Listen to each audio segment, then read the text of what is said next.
All right, so part two of the homework is called seam carving. And the way it works is that our objective here is to use breadth first search to remove the least interesting line of pixels in an image, right? So you would call interesting things like this part, and this part. Um, because they have white pixels. And a good way to kind of figure that out would be the blur, but we'll talk about that later. So basically, you'd look and say like, all right, so this like line right here is really far away from all interesting pixels. So we would remove this row, and the image would shrink by 1 pixel to the left. Um, and then you'd be like, all right, once that shrinks enough, you'd probably be like, all right, this line's pretty boring, so you remove it. And the idea is eventually just to shrink this image down to being only 400 pixels while still having all the words and images be relatively similar to what they used to be. So you'd know it's working if you can still read the words on the image itself. All right, so how do we do this? We were given a function called calculate seam where it's going to be a pretty simple function. A lot of your logic is going to go into getSeam, which is a function I will talk about in a minute. But basically, the idea is that getSeam finds your best line, and you pretty much just have an incumbent global variable and a source global variable that tells you, what the incumbent's parent is, and you would just make incumbent red. Uh, so you'd make incumbent here red, and then we would go to your predecessor. So if you had like an image, right, you would probably start at the bottom. So you'd start like right here. This is incumbent, and so he's like, all right, we go to his predecessor, predecessor, predecessor, predecessor, predecessor, and then once you hit the top, you just stop, and then you remove the line. We don't actually have to remove it though. The starter code that we were given just does that automatically for you. So this line's gonna get cut, and now you have a new, slightly barely smaller image. So it'll probably be shrunken by like what the hell? It'll it'll probably be smaller by like that much. All right, so how would we actually go ahead and find this, right? So how would we get the seam? That's a simple BFS that is almost the exact same as the blurring process. And we actually are going to need the blurring process to work for this. So it's important to remember that you should have, this will not work if your calculate blur doesn't work. And also, the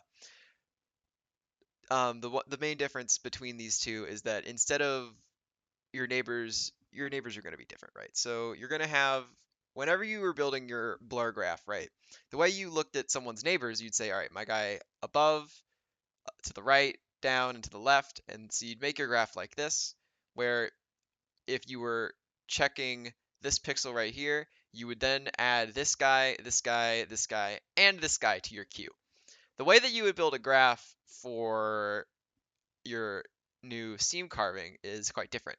You want to check the guys who are one below you that are also accessible within like the distance of 1 pixel, right? So you would go here, you check here, then this guy would check here and there, and this guy would check there and there. And so it kind of looks like X's with lines, but the main thing being that these are bidirectional, so you can travel either way, but these are one directional, so you can only go in one one way, and if you have it going 2 ways, you will 100% have an infinite loop. Um, all right, so once that's done, we also need to figure out where we're going. And the way you figure out what your best path is instead of it being a distance-based thing, you'd have it be a weight-based thing.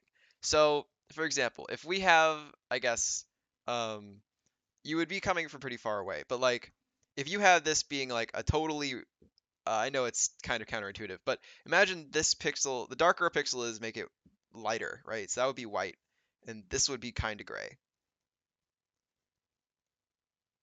and this would be like, you know, and this guy right here would just be solid black,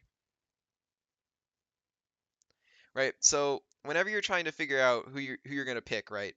Your best, you're gonna want to build, or check, you're going to want to check everyone, right? So you'd actually add all of these guys to your queue, but when finding your incumbent, you want to find the guys with the most amount of lightness. So the way you would do that is you would track basically your current path's weight.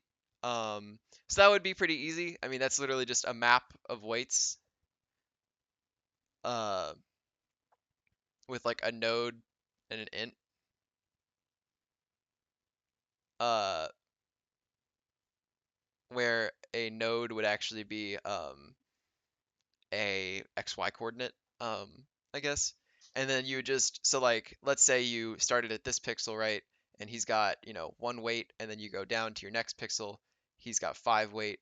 Then this guy's weight, in terms of your map right here, would actually be 6. You're saving your cumulative weight. So it'd be 1 plus this. Then we go down another one, right? So now we're here, and this guy has, 100 weight. Then him, you're gonna now have a weight of 106. Um, so it's like not super intuitive, but like the idea is that once you hit the bottom of your graph here, you're gonna want to find like your current pixel down here with the lowest amount of weight.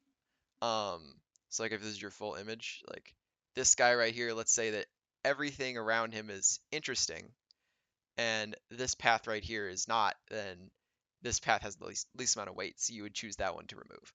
All right, so um, the way that the BFS would actually work with this is you're going to want to essentially have um, just an if statement, essentially saying, right, you're going to want to build let me preface this, right? So when we building our graph, you got to remember that you're going to mark all weights, all XY weights as what is functionally infinite. That's a terrible infinity. What is functionally infinite, right?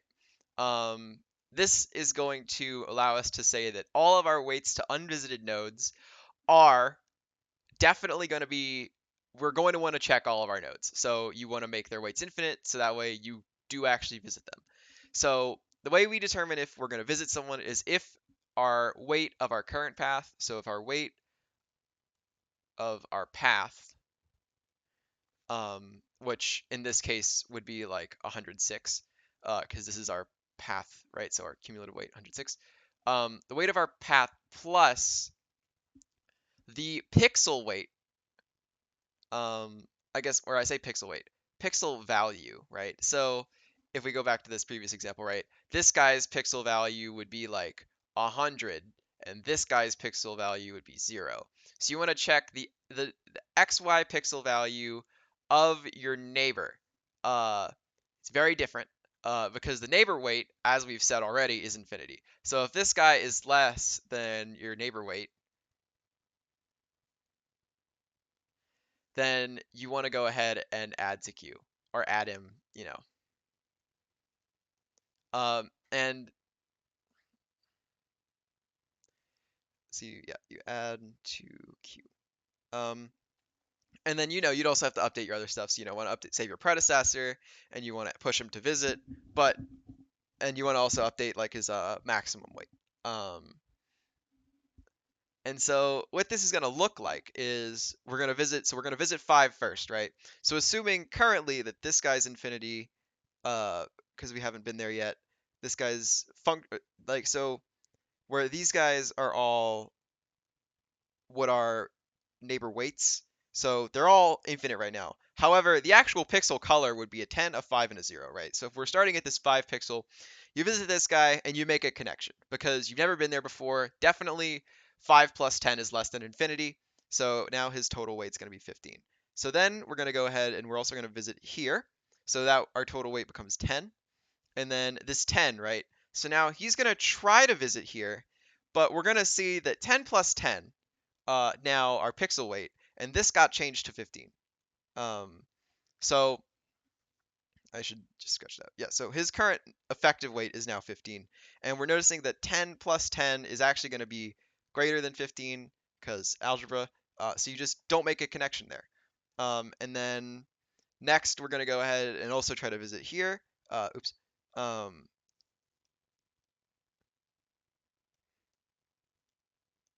All right, so you're going to try to visit here. Same thing's going to happen, right? So we've seen that the 5 has already been there. Our functional weight is currently 10. Our new functional weight would be 20, so we're also not going to make a connection there. And then we're going to go and visit over here. Now we will make a connection here. Oh my God. So we're actually going to make a connection here because 10 plus 0 is definitely less than infinity. So now his functional weight is 10. But then we go to our next neighbor. And our next neighbor, as you can see, is 5, which means that when we go to visit here, um, this is going to be even, so no connection will be made, because 5 plus 5 is not less than 5 plus 5, and if it's even, what's the point? Um, it would be the same outcome anyway.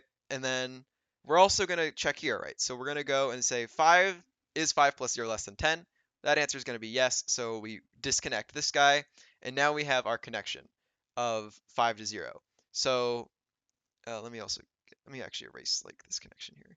Um, and so we get rid of this 10 mark and we say our new best is 5. Oops, our new best is 5. And so now from these nodes are all on our visit with that amount of weight. Um, and we've already, you know, and because we've only visited these 3, these all these guys' values got actively changed. So his weight is now permanently different even though we visited like we didn't actually visit him. We just like added him to the queue with 1 weight, and then we noticed that there's a better solution, so we changed what his current values are to reflect that this 5 would be his predecessor. And notice that this would be a pred right here, this would be a pred, uh and or no, my bad. And that would be a pred.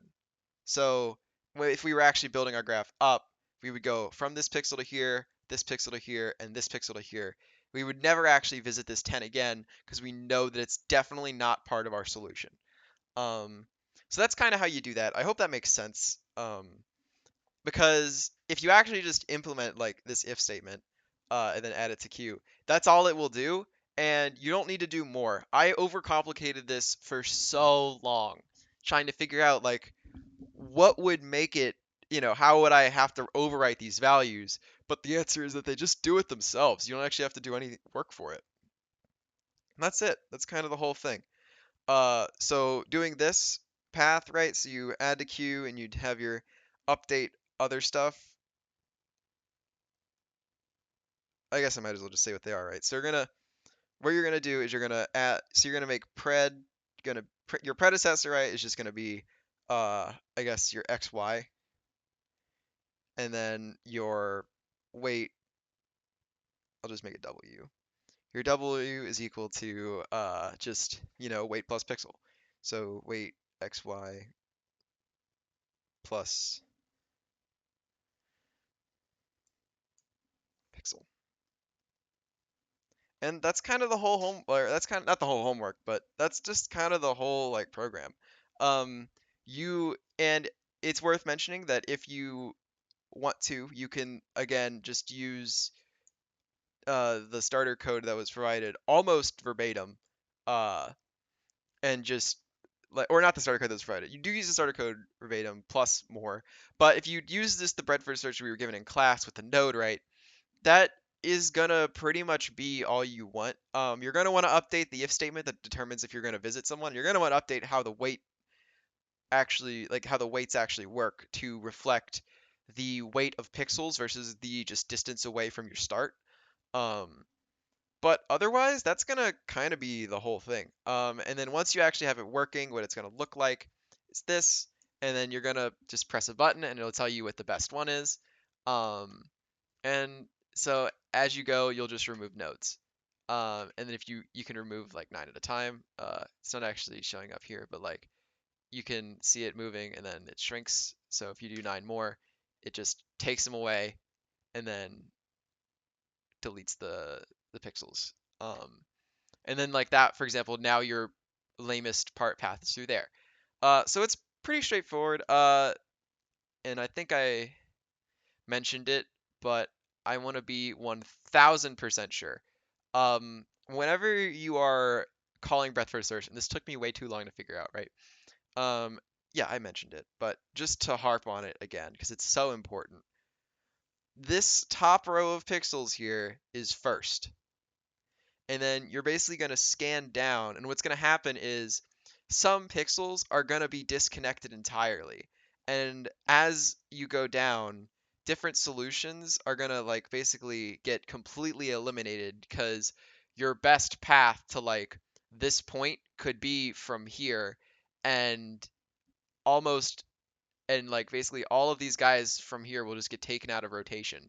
So once you hit the bottom right here, your best path, while like even though if you, I guess what I'm saying is that if you mark all your pixels as visited or as red as you visit them, your graph will actually kind of hilariously just like, so let's say we actually make our pixels red. It's just gonna dye it red. Like that's what it would look like if you marked every pixel you went to. But in reality, the only thing that's getting marked is gonna be one line of white pixels. It's just gonna be a whoop like that. Um, or what's actually gonna appear on the screen is that. Alrighty, I think that's it. So hopefully that kind of helps people understand or helps you guys understand better what the homework is supposed to be asking you to do. Uh, so yeah, that's it.